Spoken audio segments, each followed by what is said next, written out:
नांदेड़ में मूसलाधार बारिश ने तबाही मचा दी है। बादल फटने के वाक़े ने जिले के बहुत सारे इलाकों को तबाही के दहाने पर पहुंचा दिया है। तेज़ बारिश ने न सिर्फ सड़कों और मकानात को डुबा दिया है, बल्कि गरीबों की ज़रूरी अशिया और रोजी रोटी भी छीन ली। इंतज़ामिया इमदादी कामों में मसरूफ़ है, लेकिन मुतासरा लोगों का गुस्सा वाज़ेह तौर पर देखा जा सकता है। सबसे ज़्यादा नुकसान पसमानदा इलाकों और कच्चे मकानात में रहने वाले लोगों को हुआ है।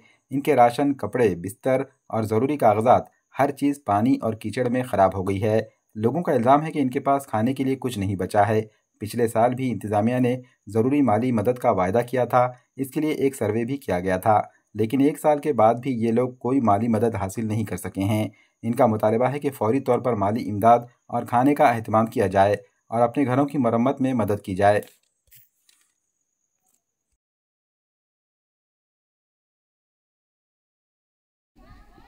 हाँ, जीएम कॉलोनी के एरिया में पानी पूरा भर गया और पिछले साल भी पैसे देते बोले थे। अभी इतना नुकसान होगा कि कोई इसके हाथ के बाहर होगा। सब लोग परेशान है यहाँ के लोग। और जीएम कॉलोनी के अंदर इतना पानी घुसा कि बहुत नुकसानात हो गए बोला। और यहाँ पर पिछले साल जो पैसे देते बोले थे, पिछले साल भी नहीं दिए और अभी भी। और ये एमसीएम के लोग आए हैं पूरे सर्वे करने के लिए। ये लोग जो है तो पूरे सर्वे करे और यहाँ का पूरी तकलीफ़ात वगैरह अभी तक के कोई हल नहीं हुआ। कोई अधिकारी आए थे क्या? कोई भी अधिकारी नहीं आया यहाँ पे, कोई नहीं आया। और यहाँ के जो पिछले साल से यहाँ से कोई परेशानी हल नहीं हुई अभी तक के। गरीबों के पैसे दे रहे नहीं, पिछले साल भी नहीं दिए। पानी में रहे, चिकड़ों में रह रहे, यहाँ लेना नहीं, कुछ नहीं। हमको परेशानी दुनिया की हो रही, क्या करेंगे? कितने दिन से वो मारना तुम्हारा सांपा बिछुआ काटिया यहाँ पे सब है। पानी कितना था? पानी बहुत आया था। हमको वैसे परेशान हो गए हमारे बच्चे, हम और क्या करेंगे? तबीयत खराब हो रहे। अनाज भाई के गया, सब सामान चले गए, भूखे हमारे कुछ नहीं रहा। हाँ, कुछ भी नहीं कर रहे यहाँ पे, खाली बोले बनाते करते, देख रहे भी नहीं आके। पिछले साल के पैसे मिले क्या? नहीं मिले, 1 रुपया भी दिए नहीं हमको। ये साल की क्या मांगे आप? 25,000 रुपये। क्या 25,000 होना हमको? हाँ, घरा बन के दो हमारे। क्या पानी घर में आया, हमारे सब नुकसान हो गया। रहने को जगह नहीं है, इसलिए बाहर आके खड़े रह गए। बोले तो कैरी बैग लेके बैठे पानी में, इसलिए वो पूरा पसारा चले गया। खाना पीना नहीं है। कब पहले तो मिलता था कला मंदिर में, अभी भी कला मंदिर में भी नहीं है, इसलिए मांग के खाए वाले।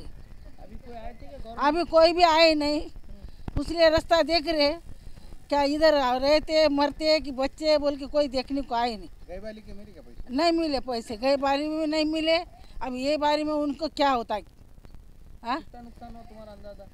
नुकसान को बोले तो खाने पीने के भय गए। क्या खाने मांग क्या है तुम्हारी? मांग क्या है? 25 तक देना, 25,000 तक नुकसान भी हो जाता, खाने पीने को मिलता।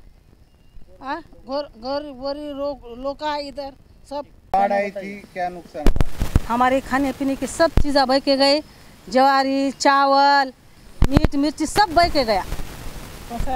अभी कुछ नहीं, कोई भी मदद करने को इधर नहीं आ रहा, नगर सेवक नहीं आ रहा, कोई नहीं आया। अभी तुम ही चाहिए यहाँ पे। गई बारी के पैसे मिले क्या? गए बारी के भी नहीं मिले, गए बारी को खिचड़ी तक नहीं मिली, तो पैसे कहाँ से मिलेंगे? क्या मांगे? कितनी? अब जितने नुकसान हुए उतने दो ना, 25-25, 20-20 हज़ार देना। आपका नाम क्या और एरिया का नाम क्या है? मैं सुमन बाई शेषराव गोड बोले, पंचशील नगर, नांदेड। आज नांदेड उत्तर मतदारसंघामध्ये नवीन हासापूर तसेच नांदेड उत्तरचा काही खडकपुरा भाग याची मी पाहणी केली आणि पावडेवाडी ते कॅलन रोडपासून हा नाला मुख्य नाला आहे। श्रावस्ती नगर तसेच इकडं डायरेक्ट शहरामधून जातो आणि हे मुख्य असल्यामुळं बरंच काही मागच्या कालच्या नांदेड जिल्ह्यामध्ये अतिवृष्टी झाली, ढगफुटी झाली, त्याच्यामुळे बरंच काही नुकसान झालेलं आहे। घरात पाणी गेले, मी पाहिलं आता नांदेड उत्तर मतदारसंघामध्ये बरेच ठिकाणी गेलो, ग्रामीण भागातही गेलो। आज सकाळी पालकमंत्री साहेबांनी सुद्धा श्रावस्ती नगरसुद्धा तिथंसुद्धा आम्ही तिथं पाहणी केली आणि तिथंही काही बरंच नुकसान घरात पाणी गेलेलं आहे, राशनचं नुकसान झालेलं आहे। गॅसचं सुद्धा नुकसान झालेलं आहे. कपडे, पुस्तकं, लेकराबाळाची, विद्यार्थ्याची पुस्तकंसुद्धा नुकसान झाली. त्याच्यामुळं पालकमंत्री साहेब आम्ही काल रात्रीच बैठक घेतली, आढावा बैठक सर्व अधिकाऱ्याची, जिथं कारण 80% नुकसान ग्रामीण भागातसुद्धा झाले. त्याच्यामुळं शहरातसुद्धा बऱ्याच ठिकाणी जसं विष्णुनगर झालं, दत्तनगर झालं, मगनपुरा झालं, नाथनगर झालं, पांडुरंग बेलानगर, म्हणजे असं मंत्रीनगर, तरोडा भाग, हे सगळं असं बऱ्याच ठिकाणी कालच्या ढगफुटीमुळं घराने पाणी गेलेलं आहे. त्याच्यामुळं बरंच काय नुकसान झालं.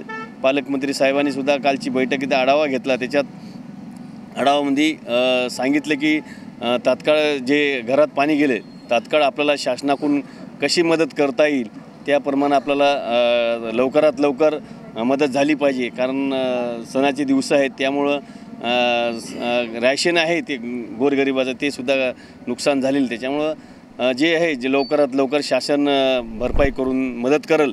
आणि जे राहिला नाल्याचा प्रश्न, जे पावडेवाडी ते श्रावस्ती नगर शहरातून नाला जाणारा, गोदावरीला नाला मोठा आहे. पहिला 50-30 वर्षाचा नाला आहे, छोटा बांधलेला आहे. आता काय पाणी खाली गेल्यामुळं सगळं पाऊस, एखादा मोठा पाऊस आला, अतिवृष्टी झाली की सगळं घरानं पाणी जाते. त्याच्यामुळं नाल्याचं सुद्धा बांधकाम केलं पाहिजे, मोठं रुंदीकरण वाढले पाहिजे नाल्याचं. ही सुद्धा याच्यावर सुद्धा चर्चा झाली.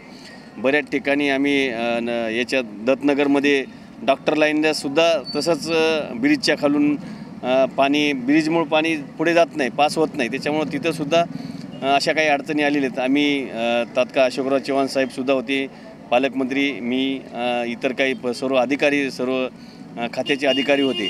अशी बऱ्याच ठिकाणी पाहणी केली नांदेड उत्तर मतदारसंघामध्ये. आणि असं आम्ही ठरविलं आहे की येणाऱ्या काळामध्ये या जे आपण रेल्वेमुळे काही अडचणी येतात, टेलिफोन ऑफिसमुळं काही अडचणी आहेत, काही ठिकाणी काही एअरपोर्टमुळं आहेत, असे या भागामध्ये सर्व ऑफिसर काही आहे ऑफिस आहेत. त्याच्यामुळं ऑफिसमुळं काही पाणी पास होत नाही. जसं महामंडळ जसं आहे तसं काल नाली भिंत फोडून तिथूनसुद्धा पाणी पास केलेलं आहे. म्हणजे असे काही प्रोव्हिजन आहेत, त्याला काही ऑफिसर म्हणजे जे ऑफिस असतात ज्या क्षेत्राचे ते काम करू देत नाहीत. त्याच्यामुळं अशी काही आम्ही महापालिकेला आदेश आयुक्त साहेब होते, त्याच्यात सांगितले की बाबा लगेच या 8 दिवसामध्ये आम्हाला सगळं नांदेड उत्तर मतदारसंघ तसं दक्षिण हो की याच्यात पूर्ण प्लॅन तयार करून आपल्याला कोण्या ऑफिसर्स जे क्षेत्राचे ऑफिस असतील त्याला त्या मिटिंगला बोलून त्याचा मार्ग कसं लवकरात लवकर काढण्यात येईल या निमित्ताने येणाऱ्या काळामध्ये आपल्याला लवकरात लवकर त्याची सगळ्याची मिटिंग घेऊन याच्यात काही ना काही 100% मार्ग निघेल या निमित्ताने सांगतो. आणि 100% जनतेच्या पाठीची शासन आहे, महायुतीचं सरकार आहे. गरीब राहो मोठा राहो, सगळ्याला सारखा न्याय भेटेल या निमित्ताने सांगतो. हे सुद्धा विषय तुम्ही मागच्या वेळेस ज्याच्या घरात नुकसान झाले, रॅशन हो, कपडे हो, गोरगरिबाचं काम करून खाणारा कामगार असतो आणि त्याचं सगळं नुकसान झालं तर त्याला 2 महिने उचांग पडत नाही त्या गोष्टीला. त्याच्यामुळं त्याचासुद्धा आम्ही खुलासा केला आहे की बुवा बाकीचे जे वंचित राहिले लोक त्यालासुद्धा मदत भेटली पाहिजे. आणि बाकीचे 4000 लोकांना भेटली, बाकीचे जे ज्याचं नुकसान झालं त्याला भेटली नाही, असं काही हे सर्वेमध्ये आलेलं आहे. तरी आम्ही राहिलेले पैसे महापालिकेत असतील तर पालकमंत्री साहेबाला सांगितलं की विनंती करून ज्याची राहिली त्याची ती पहिली मदत करा या हेतूने. आणि येणाऱ्या काळामध्ये सुद्धा तात्काळ ज्याच्या घरात पाणी गेले तर कारवाई लगेच सर्वे करून बिल कलेक्टरच्या हो, तलाठी हो, ग्रामसेवक हो याच्या मार्फत सर्वे करून ज्याच्या घरात पाणी गेले त्याच्या तात्काळ नुकसान जी झाले त्याची भरपाई करून द्या म्हणून सांगितलेलं आहे.